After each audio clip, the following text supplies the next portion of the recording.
शुरुआत करते हैं और सबसे पहले बात करते हैं वेन्यू के बारे में। मैच होने वाला है वानखेड़े स्टेडियम मुंबई में। वानखेड़े स्टेडियम मुंबई दोस्तों, अगर आप इसके विकेट की बात करेंगे तो रेड सॉइल वाला विकेट, एक अच्छा बाउंस आपको यहां पर देखने मिलेगा।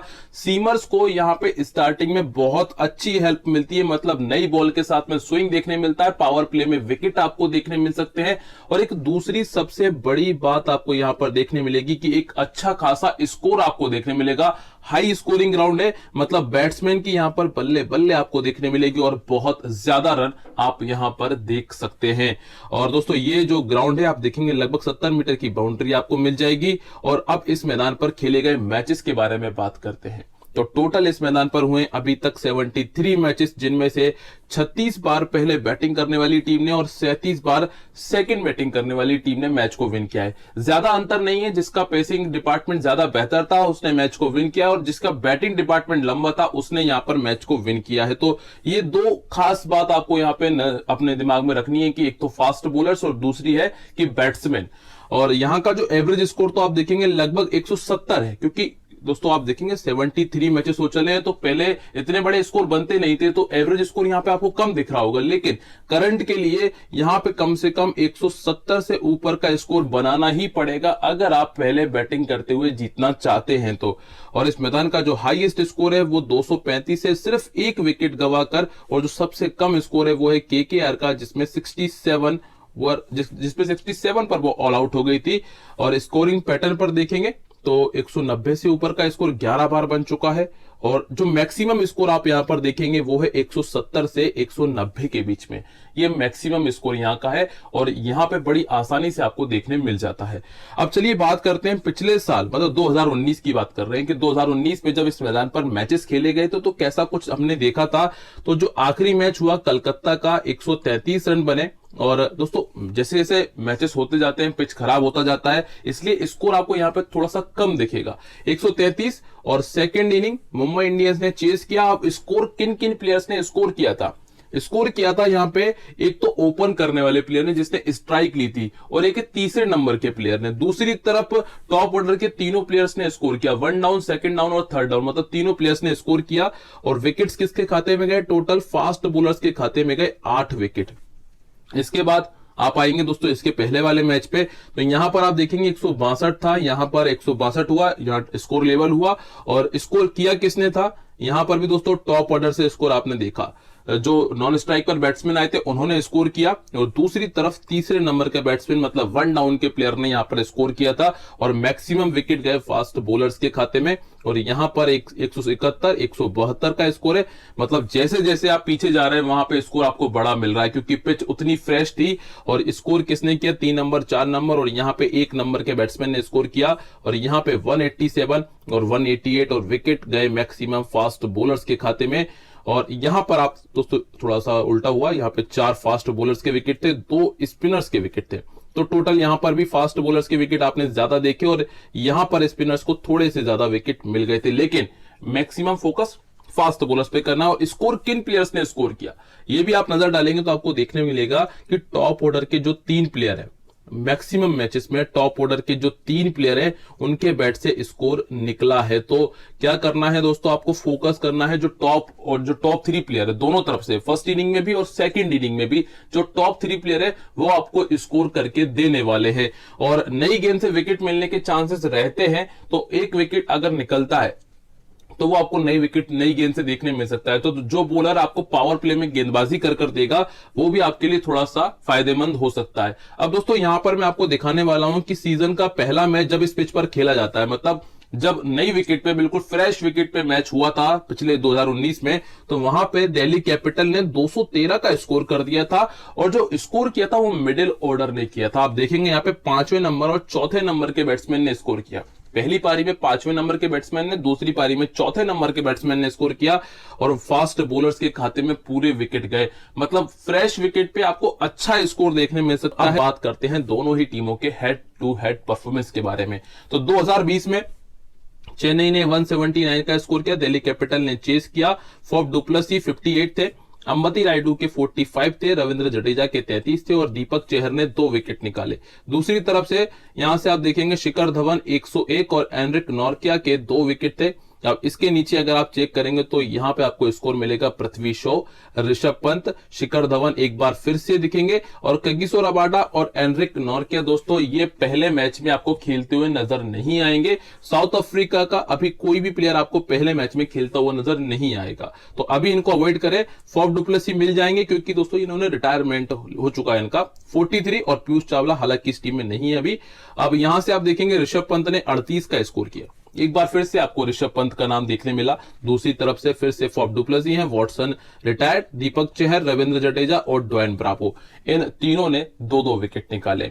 अब आते हैं इसके पहले एक बार फिर से, तो आप देखेंगे यहां पे एक बार फिर सीएसके 179, दिल्ली कैपिटल मात्र 99 रनों पर ऑल आउट हुई और यहां पे स्कोर किया था अय्यर और सचित ने, दोनों टीम में नहीं है। और यहां से सुरेश रैना, धोनी, फॉफ डु प्लेसी एक बार फिर। फॉफ डु प्लेसी भी फोकस करना दोस्तों, पिछले 3 मैचेस में आपको स्कोर दिखा दिया है। इमरान ताहिर के 4 और रविंद्र जडेजा भी आपके लिए एक अच्छे प्लेयर साबित हो सकते हैं क्योंकि इनका परफॉर्मेंस भी दिल्ली कैपिटल के लिए बार बार निकला है। और यहां से शिखर धवन 51 थे, ऋषभ पंत 25 हैं, पृथ्वी शॉ 24 हैं, अमित मिश्रा जी के 2 हैं और यहां से आपको मिलेंगे एमएस धोनी, सुरेश रैना और ड्वेन ब्रावो। दोस्तों ये कुछ ऐसे कॉमन नाम है, आप स्क्रीनशॉट ले लीजिए, बाद में आप कंपेयर करना कि कौन से प्लेयर हैं जो बार बार आपको परफॉर्मेंस करके दे रहे हैं, उनको आप अपनी टीम में जरूर रखिएगा। अब हम बात करते हैं प्लेयर वर्सेस प्लेयर बैटल की। अब कुछ ऐसे प्लेयर है जो परेशान करते हैं दूसरी टीम के प्लेयर को, उनके बारे में बात करेंगे। तो सबसे पहला जो नाम है वो है अंबती रायडू का। अंबती रायडू दोस्तों जो आपको खेलते हुए दिखेंगे चेन्नई की साइड से, इनको अमित मिश्रा और रविचंद्रन अश्विन, मतलब स्पिन के अगेंस्ट थोड़ा सा परेशान रहा और खास तौर से लेग स्पिन के अगेंस्ट इनका जो बैट है उतना ज्यादा बेहतर नहीं चला है। तो यहां पे अश्विन और अमित मिश्रा दोनों इन्हें परेशान कर सकते हैं। उम्मीद है कि मिश्रा जी इस मैच में खेलेंगे और अंबती रायडू को काफी हद तक परेशान कर सकते हैं और विकेट इन दोनों में से किसी एक के खाते में जा सकता है। हालांकि विकेट जो है स्पिनर्स को उतना मदद नहीं कर रहा है, लेकिन दोस्तों परेशानी है। अगर ये परेशान है सामने वाले बॉलर्स के अगेंस्ट तो वहां पे कहीं ना कहीं स्ट्रगल करेंगे। इसके बाद अगला नाम है सुरेश रैना का। उमेश यादव इन्हें 3 बार आउट कर चुके हैं। और इसके बाद जो अगला नाम है रॉबिन उथप्पा का। रॉबिन उथप्पा भी दोस्तों लेग स्पिनर के खिलाफ बहुत ज्यादा परेशान हैं। आप देखेंगे तो आर अश्विन ने इन्हें 6 बार और अमित मिश्रा इन्हें 4 बार आउट कर चुके हैं। तो ये वो 2 प्लेयर है, अगर ये खेलते हैं तो इन दोनों को परेशान ये प्लेयर कर सकते हैं। अब बात करते हैं दोस्तों ग्राउंड रिकॉर्ड के बारे में। ग्राउंड रिकॉर्ड से मतलब ये है कि इस ग्राउंड पे वानखेड़े स्टेडियम पे चेन्नई के जो प्लेयर्स है उन्होंने कैसा खेला है। तो पहला जो नाम है वो है मोइन अली का। मोइन अली ने वानखेड़े स्टेडियम पे सिर्फ और सिर्फ एक मैच खेला था जिसमें उन्होंने अर्धशतक लगाया था। 4थे नंबर पर बैटिंग करने आए थे। और इसके बाद है सुरेश रैना। सुरेश रैना दोस्तों इनका इस मैदान के ऊपर 40 का एवरेज है, मतलब वानखेड़े स्टेडियम पर खेलना पसंद करते हैं। और फॉफ डु प्लेसी इनका 30 का एवरेज है, लगभग आप 30 का एवरेज मान सकते हैं। 67 इनका हाईएस्ट स्कोर है। और फिर आते हैं दोस्तों रॉबिन उथप्पा पे, जिनका भी 29 का एवरेज है और इनका हाईएस्ट है 54। फिर है दोस्तों एमएस धोनी, इनका 28 का एवरेज है। और सबसे नीचे आपको नाम मिलेगा अंबती रायडू का, जिनका इस मैदान के ऊपर 21 का एवरेज है। अब आते हैं बॉलर्स पे। तो बॉलर्स में रविंद्र जडेजा 14 मैच खेलकर वानखेड़े स्टेडियम पे इन्हें सिर्फ 10 विकेट मिले हैं। रीजन आप सभी लोगों को पता है, विकेट फास्ट बॉलर्स को मदद ज्यादा कर रहा है। और ड्वेन ब्रावो की बात करेंगे तो 16 मैचेस में 21 विकेट है। इसके बाद में शार्दुल ठाकुर के खाते में 5 मैचेस में 5 विकेट है। सैम करन को इस मैदान के ऊपर एक मैच खेलकर 1 विकेट मिला था। दीपक चहर को 3 विकेट मिले हैं और इमरान ताहिर जिन्होंने 5 मैच खेलकर 6 विकेट इस मैदान पर निकाले हैं। और अब हम यहां से बात करते हैं चेन्नई सुपर किंग्स के पूरे स्क्वाड और प्रोबेबल प्लेइंग 11 के बारे में। तो सबसे पहले आपको ओपन करते हुए नजर आएंगे, उसमें नाम मिलेगा आपको फॉफ डु प्लेसी का। फॉफ डु प्लेसी दोस्तों इनका रिकॉर्ड आप देखेंगे दिल्ली कैपिटल के खिलाफ काफी हद तक बेहतर है, 34 का एवरेज है। और पिछले जो 4 साल मतलब पिछले जो 4 मैचेस इनके बहुत जबरदस्त रहे, उन 4 मैचेस में लगभग इन्होंने 40 से ऊपर के एवरेज के साथ में स्कोर किया है। तो जो फॉफ डु प्लेसी है ये आपके लिए एक इंपॉर्टेंट पिक है। 10 मैचेस में 2 अर्धशतक इनके खाते में और खास तौर से चेस करते हुए बहुत अच्छा खेलते हैं और राइट आर्म ऑफ ब्रेक से थोड़ा सा परेशान रहते हैं। इसके बाद अगला नाम है रॉबिन उथप्पा का। दोस्तों यहां पे ध्यान रखिएगा, या तो रॉबिन उथप्पा या फिर मोइन अली, इन दोनों में से कोई एक प्लेयर आपको ओपन करता हुआ नजर आ सकता है। हालांकि अभी के लिए मैं उम्मीद कर रहा हूं कि रॉबिन उथप्पा को ओपन के लिए आना चाहिए क्योंकि इनका एज अ ओपनर रिकॉर्ड बहुत अच्छा है। तो आप यहां पर क्या देखेंगे, इनका जो दिल्ली कैपिटल के खिलाफ मात्र 25 का एवरेज है, 4 अर्धशतक इन्होंने लगाए हैं। लेकिन अगर ये स्ट्राइक करते हैं मतलब ओपन ओपन करने आते हैं और स्ट्राइक करते हैं तो इनका 33 का एवरेज है। अगर नॉन स्ट्राइक पर आकर खड़े होते हैं तो वहां पे इनका 11 का एवरेज है। तीसरे नंबर पर बैटिंग करने आते हैं तो 31 का, और अगर 5वें नंबर पर बैटिंग करने आते हैं तो सिर्फ और सिर्फ इनका 15 का एवरेज है। तो ये कुछ खास बातें हैं, ध्यान रखिएगा। अगर रोबिन उथप्पा बैटिंग करने आते हैं तो उनको ये पोजीशन मिलती है तो बहुत अच्छा या फिर बहुत बेकार इस कंडीशन में कर सकते हैं। अब आते हैं नंबर 3 पे। नंबर 3 पर आपको मिलेंगे सुरेश रैना। और दोस्तों सुरेश रैना का परफॉर्मेंस देख सकते हैं। जब सीजन का स्टार्ट किया था, पिछले 4 सालों में सीजन का स्टार्ट किया तो एक बार उनके बैट से अर्धशतक निकला है। 68 का इन्होंने स्कोर किया था और फॉफ डुप्लेसी ने किया था 58। देखिएगा इधर, पिछले साल उन्होंने 58 से शुरुआत की थी और इनका रिकॉर्ड है दिल्ली कैपिटल के खिलाफ 31 का एवरेज है और 25 मैचेस में 3 अर्धशतक है। अब पिछले सीजन में नहीं खेले, क्रिकेट से काफी लंबे समय तक दूर रहे, तो ये आपके लिए अभी के लिए डिफरेंशियल पिक का काम करेंगे। और रॉबिन उथप्पा को दोस्तों ग्रैंड लीग में कैप्टन बनाइएगा। ध्यान रखिएगा, ग्रैंड लीग में एक टीम में कैप्टन जरूर बनाना अगर ओपन करने आते हैं तो। कंडीशन का ध्यान रखना अगर ओपन करने आते हैं तो। और इसके बाद में यहां से हम बात करते हैं, अब सीधे आते हैं अंबती रायडू पे। अंबती रायडू दोस्तों ये सीजन का स्टार्ट काफी अच्छा कर लेते हैं। आप देखेंगे 71, 28, 22 ये मैच बेकार गया और यहां पर 22 है, मतलब लगभग 30 के आसपास स्कोर तो दे ही देते हैं अपने स्टार्टिंग में। मतलब सीजन का स्टार्ट पिछले 5 सालों में जो आपको ये रिकॉर्ड दिख रहा है, ये पिछले 5 सालों में सीजन के पहले मैच का रिकॉर्ड है। और जो आपको ब्रैकेट में स्कोर दिख रहा है, ये पहली पारी का रिकॉर्ड है। ध्यान रखिएगा, ब्रैकेट का स्कोर पहली पारी का है। और यहां पर आप देखेंगे 20 इनिंग्स में 523 रन है और 37 का एवरेज इनके खाते में है। मतलब 37 का एवरेज इनका दिल्ली कैपिटल के खिलाफ है और 3 अर्धशतक इनके खाते में है। 25 और 29 दोस्तों फर्स्ट इनिंग और सेकंड इनिंग का एवरेज है। और लेफ्ट आर्म फास्ट बॉलर से ये परेशान रहते हैं। जो भी गेंदबाज उल्टे हाथ से गेंदबाजी करते थे वो दिखेगा इनके सामने, उसके खिलाफ थोड़ा सा परेशान रहते हैं। फिर आते हैं धोनी पे, 5 और 33 का एवरेज है। ये भी दोस्तों लेग स्पिनर के सामने काफी हद तक स्ट्रगल करते हैं। मतलब जो भी लेग स्पिनर मिलेगा, जैसे कि अभी आपको यहाँ पे अश्विन मिल सकते हैं, अमित मिश्रा जी मिल सकते हैं, तो इनके सामने ये स्ट्रगल करते हैं। और 3 बार इन्होंने 50 से ऊपर का स्कोर किया है। अब आते हैं रविंद्र जडेजा पे। रविंद्र जडेजा सीजन का स्टार्ट देखिएगा, पिछले साल पहले इनिंग में जब गेंदबाजी की तो 2 विकेट निकाले। उसके पहले भी दोस्तों जब पहली इनिंग में गेंदबाजी की तो 2 विकेट निकाले। उसके पहले इन्हें विकेट नहीं मिल पाया था। और दिल्ली कैपिटल के खिलाफ 22 मैचेस में मात्र 15 विकेट इनके खाते में है। मतलब दिल्ली के खिलाफ जो रिकॉर्ड है वो बहुत ज्यादा बेहतर आप नहीं कह सकते, लेकिन सीजन का स्टार्ट अच्छा करते हैं। और इसके बाद है सैम करन। सैम करन ने पिछले साल 1 विकेट से शुरुआत की और 4 मैचेस में 6 विकेट ये अभी तक निकाल चुके हैं दिल्ली के खिलाफ। और एक खास बात यह है कि इन्होंने जो 6 विकेट में से 4 विकेट हैं वो सिर्फ और सिर्फ एक ही मैच में निकाल दिए थे। और यहां पे अगला नाम है ड्वेन ब्रावो का। ड्वेन ब्रावो दोस्तों सीजन की शुरुआत तो कुछ ज्यादा बेहतर देखने नहीं मिली है। 18 इनिंग्स में 18 विकेट है और अभी खेलने पर भी थोड़ा सा दोस्तों यहां पे डाउट बना हुआ है, क्योंकि हो सकता है कि यहां पे मोइन अली को मौका मिल जाए। और आप देखेंगे कि सेकंड इनिंग में थोड़ी सी बेहतर गेंदबाजी करते हैं। अब आते हैं दीपक चहर पे। दीपक चहर की शुरुआत एवरेज रही है, कुछ मैचेस में विकेट है तो कुछ मैचेस में विकेट नहीं है। दिल्ली कैपिटल के खिलाफ इनके खाते में टोटल 8 विकेट है और ये पहली और दूसरी पारी दोनों पारियों में लगभग 30 के एवरेज के साथ में गेंदबाजी कर देते हैं और ये आपको पावर प्ले में गेंदबाजी करते हुए नजर आएंगे।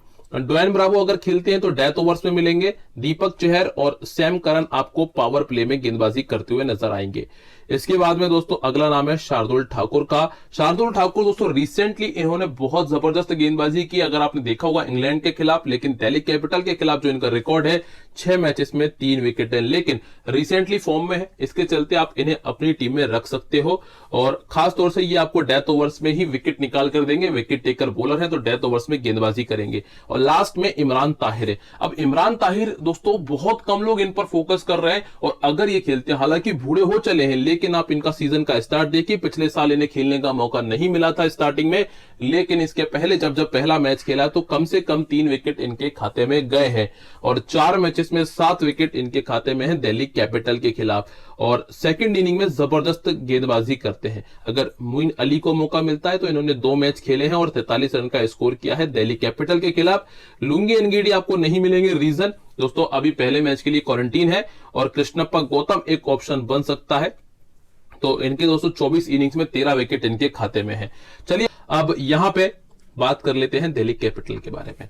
तो दिल्ली कैपिटल का सबसे पहले देखेंगे प्लेयर वर्सेस प्लेयर बैटल। दोस्तों अगर कोई भी चीज समझ ना आ रही हो तो कमेंट में मुझसे पूछ लेना या फिर इंस्टाग्राम पे पूछ लेना, और वीडियो को लाइक करना मत भूलिएगा, मेहनत बहुत ज्यादा है।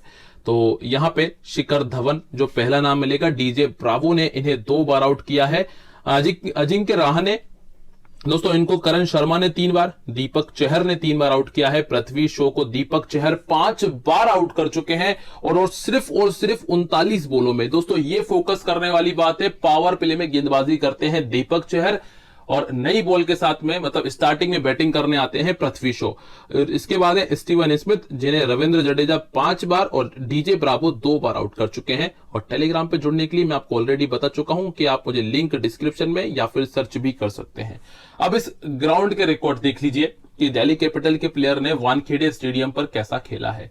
तो सबसे पहले नाम है ऋषभ पंत का, 2 मैचेस में 125 रन, 2 मैचेस में 125 रन इनके खाते में है। 125 का ही आप एवरेज मान के चलें क्योंकि सिर्फ 1 बार आउट हुए हैं। 78 इनका हाईएस्ट स्कोर है। अजिंक्य रहाणे इस मैदान पर थोड़ा सा बेहतर खेले हैं, 36 के एवरेज के साथ में। शिखर धवन का 30 का एवरेज है। स्टीवन स्मिथ इस ग्राउंड पे बहुत ज्यादा बेहतर नहीं रहे, सिर्फ 18 का एवरेज उनका है। फिर आते हैं दोस्तों पृथ्वी शॉ पे, 1 मैच खेला है, 7 रन का स्कोर किया और मार्कस स्टोइनिस ने 2 मैचेस में सिर्फ 1 रन इस मैदान पर बनाया है। और अगर आप बात करेंगे बॉलर्स की, तो बॉलर्स में क्रिस वॉक्स ने 2 मैचेस 2 विकेट निकाले हैं। रविचंद्रन अश्विन के 14 मैचेस में 13 विकेट हैं। ईशांत शर्मा के 8 मैचेस में 9 विकेट हैं और अमित मिश्रा जी के 6 मैचेस में 6 विकेट हैं। और सबसे पहले आप लोगों को बता दें कि कगिसो रबाडा यहां नहीं खेलेंगे और एनरिक नॉर्के आपको यहां खेलते हुए नजर नहीं आएंगे। तो ये वो 2 प्लेयर है जिन पे आप काफी सारे लोग दाव लगा के बैठे हैं, लेकिन ये दोनों नहीं खेलेंगे, ध्यान रखिएगा। अब दिल्ली कैपिटल की प्रोबेबल प्लेइंग 11, ओपन करने कौन आएंगे? शिखर धवन। शिखर धवन स्टार्ट करेंगे और सीजन का पहला मैच देखिए कितना जबरदस्त है। पिछले साल 0 पर आउट हुए थे पहली पारी में, लेकिन यहां 43 और यहां पर 78 है। मतलब पिछले साल को अगर आप हटा देते हैं तो उससे पहले 2 अच्छे स्कोर गए हैं। और इनका परफॉर्मेंस अगर आप चेन्नई के खिलाफ देखते हैं तो 41 का एवरेज है, 6 बार 50 और 1 बार 100 लगा चुके हैं। सेकंड इनिंग बहुत जबरदस्त खेलते हैं और इनकी मात्र एक जो कमजोरी है वो है लेफ्ट आर्म बॉलर। अगर आप सामने वाली टीम में देखोगे तो सैम करन एक ऐसे बॉलर हैं जो उल्टे हाथ से गेंदबाजी करेंगे और जो कि पावर प्ले में भी गेंदबाजी करेंगे। तो इन दोनों का आमना सामना वहीं देखने मिलेगा और वहां पे थोड़ी सी इनको परेशानी हो सकती है। फिर है दोस्तों पृथ्वी शॉ। अब पृथ्वी शॉ रिसेंटली दोस्तों विजय हजारे ट्रॉफी में खेलकर आए, बहुत जबरदस्त खेला है, लगभग 4 से 5 बार इन्होंने शतक भी लगाया है वहां पे। तो कुल मिला के अभी रिसेंटली तो अच्छी फॉर्म में है, लेकिन जब आता है दोस्तों आईपीएल तो यहां पे इनको हिट करना होता है तेजी से, तो वहां पे आके थोड़ा सा डगमगा जाते हैं, परेशान करेंगे सबसे ज्यादा दीपक चहर। और चेन्नई के खिलाफ सिर्फ और सिर्फ 17 का एवरेज है। परेशानी है अगर हाइट पर अच्छी स्पीड से बॉल आ जाए तो वो खड़ी कर देते हैं बिल्कुल 30 यार्ड सर्कल के अंदर ही। इसके बाद है अजिंक्य रहाणे।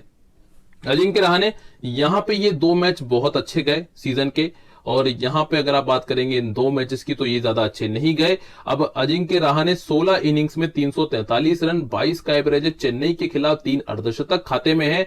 बस एक जो कमजोरी है वो ध्यान रखिएगा, स्ट्राइक पे आते हैं, मतलब अगर ओपन करते हैं तो चाहे स्ट्राइक करें चाहे नॉन स्ट्राइक करें दोनों में अच्छा खेलते हैं, लेकिन तीसरे नंबर पे सिर्फ और सिर्फ 18 का एवरेज है।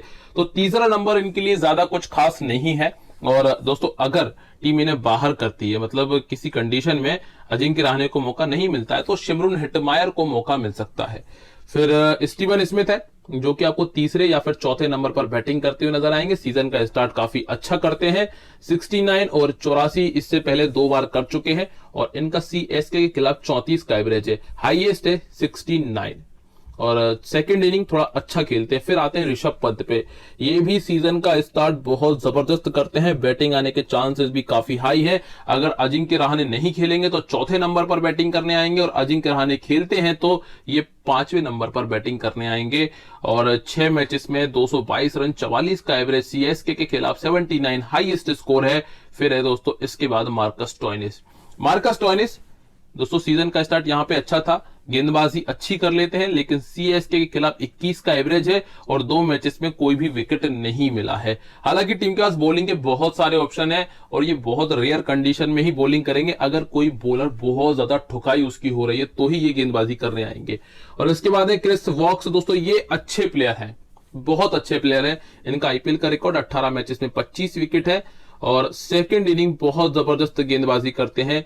आते हैं अब रविचंद्रन अश्विन पे, और दोस्तों ये भी विकेट टेकर बॉलर है। 5 मैचेस में 6 विकेट अभी तक चेन्नई के खिलाफ निकाल चुके हैं, और चेन्नई में कुछ ऐसे प्लेयर हैं जो स्पिन से परेशान रहते हैं, तो चांसेस बढ़ जाते हैं इनके विकेट मिलने के। फिर यहाँ पे ईशांत शर्मा 11 मैचेस में 6 विकेट चेन्नई के खिलाफ, और 2 बार इस सीजन का स्टार्ट किया, दोनों बार 2 विकेट मिले हैं। अमित मिश्रा जी की बात कर लेंगे तो 16 मैचेस में 13 विकेट इनके खाते में है। और लास्ट में है टॉम करन। दोस्तों टॉम करन या फिर शिमरून हेटमायर, इन दोनों में से किसी एक को मौका मिलेगा, तो जो अपडेट मैं आपको टॉस के बाद अपने टेलीग्राम पर दे दूंगा। तो टेलीग्राम पर जुड़ना बहुत ज्यादा जरूरी है आप सभी लोगों के लिए, और अगर आप लोगों को गिव अवे समझ में नहीं आया तो वो भी मैं आपको टेलीग्राम पर बता दूंगा, तो वहां पे जरूर जुड़ जाइएगा। लिंक डिस्क्रिप्शन में है, या फिर आप सर्च कर सकते हैं @VSR877। देखिएगा, ओरिजिनल चैनल को ही ज्वाइन करना, ध्यान रखना बहुत सारे फेक चैनल हैं। अब डिफॉल्ट पिक, कुछ ऐसे प्लेयर जो स्मॉल लीग में आपकी होना चाहिए, ये ड्रॉप मत कर देना। उनमें नाम है डू प्लेसी का, ऋषभ पंत का, शिखर धवन का, क्रिस वॉक्स, शार्दुल ठाकुर, अंबती रायडू। मैंने आपको पूरे 6 नाम दे दिए हैं, जो 6 तो आपकी टीम से बाहर नहीं होना चाहिए, कोर प्लेयर की तरह आपकी टीम में रखिएगा। और कैप्टन वाइस कैप्टन ज्यादा नहीं आपको घुमाएंगे दोस्तों, यहाँ पे डू प्लेसी और शिखर धवन आपको 2 नाम दे दिए, इनको रख लेना। और ग्रैंड लीग में पंत और मोइन अली अगर खेलते हैं तो चलिए आपको टीम कॉम्बिनेशन तैयार करके दिखाते हैं। सबसे पहले विकेट कीपर पर आते हैं, तो विकेट कीपर में पंत है और धोनी साहब हैं। अब जो धोनी साहब हैं दोस्तों, उनका बैटिंग डाउन 5वें नंबर पर है, और इस बार जो चेन्नई है उनका जो टॉप ऑर्डर है वो काफी अच्छा दिख रहा है। तो उम्मीद करूंगा कि धोनी साहब को उतनी गेंदें खेलने का मौका ना मिले, क्योंकि अगर ज्यादा नीचे तक बैटिंग आती है, मतलब 15 ओवर के बाद बैटिंग आती है, तो फिर वहां पे सैम करन और रविंद्र जडेजा को खुद से प्रमोट कर देते हैं, क्योंकि उन्हें पता है कि ये ज्यादा बैटिंग अच्छी कर रहे हैं। तो ऐसे में इनको आप टीम में रखोगे ग्रैंड लीग के लिए, स्मॉल लीग पे अभी के लिए फोकस मत करना। तो यहां हमारे प्लेयर हो चले हैं ऋषभ पंत। आते हैं बैटिंग में, तो बैटिंग में शिखर धवन तो मेरे डिफॉल्ट पिक हैं, जैसा कि मैंने आपको बताया, डू प्लेसी मेरे डिफॉल्ट पिक हैं, तो ये 2 प्लेयर तो हो चले हैं। तो यहां तीसरे नंबर के लिए सुरेश रैना को मैं टीम में रखूंगा, हालांकि बहुत कम लोग टीम में रख रहे हैं, और यहां पे स्टीवन स्मिथ के साथ में और रायडू के साथ में जाना पसंद करूंगा। मतलब ये जो 5 प्लेयर है ये मेरी टीम में रहेंगे। और डिफरेंशियल पिक आपको बता देते हैं, अगर उथप्पा स्टार्ट करते हैं, मतलब ओपन करते हैं, तो आप इतना कर सकते हो कि रायडू के स्थान पे या तो उथप्पा को, या फिर अगर मोइन अली स्टार्ट करते हैं तो आप मोइन अली को टीम में रख सकते हो। बस ये चेंज आपको करने के लिए कहूंगा। इसके अलावा अजिंक्य रहाणे दोस्तों ओपन करने आते हैं तो अच्छे रहेंगे, ध्यान रखिएगा, अगर ओपन करने आते हैं तो अच्छे रहेंगे, बाकी वन डाउन पे इतना बेहतर नहीं है। और शिमरून हेटमायर बहुत नीचे बैटिंग डाउन मिलेगा। पृथ्वी शॉ दोस्तों इनको अवॉइड कर सकते हो आप, पहले मैच के लिए तो अवॉइड कर देना, क्योंकि स्टेट्स और आंकड़े जो आप कहेंगे तो वो उतने ज्यादा बेहतर नहीं है। अगर चल जाते हैं तो वो इनका सिर्फ लक आप कह सकते हो। इसके बाद है ऑलराउंडर, तो ऑलराउंडर में आप आएंगे तो जडेजा और ड्वेन ब्रावो। दोस्तों ड्वेन ब्रावो नहीं दिख रहे हैं आपको यहाँ पे, ड्वेन ब्रावो, इन दोनों में से किसी एक को लेना, ध्यान रखिएगा, रविंद्र जडेजा और ड्वेन ब्रावो में से किसी एक को ले लेना। बाकी यहाँ पे क्रिस वॉक्स मेरे डिफॉल्ट पिक रहेंगे, जिन्हें बहुत कम लोगों ने ट्राई किया है। मोइन अली भी आपके लिए दोस्तों बहुत इंपॉर्टेंट पिक बनेंगे अगर ओपन करने आते हैं तो। सैम करन पे मैक्सिमम लोग फोकस कर रहे हैं, क्योंकि अभी रिसेंटली जब 90 बना दिए, इसके चलते दोस्तों जो भेड़ चाल की तरह लोग पीछे चलते हैं, सैम करन को टीम में रख लिया। लेकिन सैम करन ओपन करने आए, ये बहुत बहुत रेयर कंडीशन बनेगी। और मार्कस स्टोइनिस का बैटिंग डाउन नीचे है, और सीजन का स्टार्ट उतना ज्यादा बेहतर नहीं है, गेंदबाजी करेंगे नहीं। अब यहां पे बॉलिंग में रबाडा और नॉर्किया देख रहे हैं आप, यहाँ पे 70 और 60% लोगों ने नहीं खेलेंगे भैया, इनको हटा देना। इसके बाद है यहाँ पे शर्मा जी का स्टार्ट अच्छा रहता है सीजन का, ध्यान रखिएगा। अमित मिश्रा परेशान करेंगे कुछ एक बॉलर्स को। ड्वेन ब्रावो यहाँ बॉलिंग में दिख रहे हैं, और यहाँ पे अश्विन और ईशांत शर्मा, इनमें से किसी एक को ले लेना। बाकी यहां से जाऊंगा दीपक चहर और शार्दुल ठाकुर के साथ में। एनगीडी भी नहीं मिलेंगे तो इनको भी अवॉइड करना, ध्यान रखिएगा, अगर रखा हुआ है तो हटा लेना। अब यहां पे जो हमारी टीम है, पंत विकेट कीपर बता दिया था, सुरेश रैना वाइस कैप्टन हमारे शिखर धवन, स्टीवन स्मिथ मेरी टीम में रहेंगे। और यहाँ पे अंबती रायडू है, फॉफ डू प्लेसी कैप्टन है। ये एक चेंज का ध्यान रखिएगा, अंबती रायडू या फिर रॉबिन उथप्पा या फिर मोइन अली, इन तीनों में से किसी एक को रखिएगा। और यहाँ पे जडेजा और ब्रावो, ये आपके लिए 2 चेंजेस बताऊंगा, क्योंकि दोस्तों ये थोड़े से, रविंद्र जडेजा का स्टार्ट काफी अच्छा है लेकिन विकेट स्पिनर्स को उतना अच्छा नहीं खिला रहा है, इसलिए दोस्तों ये चेंज बोल रहा हूं। और क्रिस वॉक्स है, रविचंद्रन अश्विन, और ईशांत शर्मा में से एक, दीपक चहर और शार्दुल ठाकुर। सिर्फ 3 प्लेयर ऐसे हैं जो ऑप्शनल हैं आपके पास में, एक है रायडू, जडेजा और अश्विन। इन तीनों में से दोस्तों किसी जो दूसरे प्लेयर के नाम बताएं उनमें से किसी एक को ट्राई कर लेना। उम्मीद करता हूं कि पूरा समझ आ गया होगा, मेहनत आपको दिख ही रही हो किस लेवल की मेहनत हम करते हैं आप लोगों के लिए। तो चैनल को सभी लोगों में शेयर कर देना, फॉरवर्ड कर देना, तभी आप लोगों को कुछ बहुत जबरदस्त मिलने वाला है। तो आप लोगों से फिर मुलाकात होगी, तब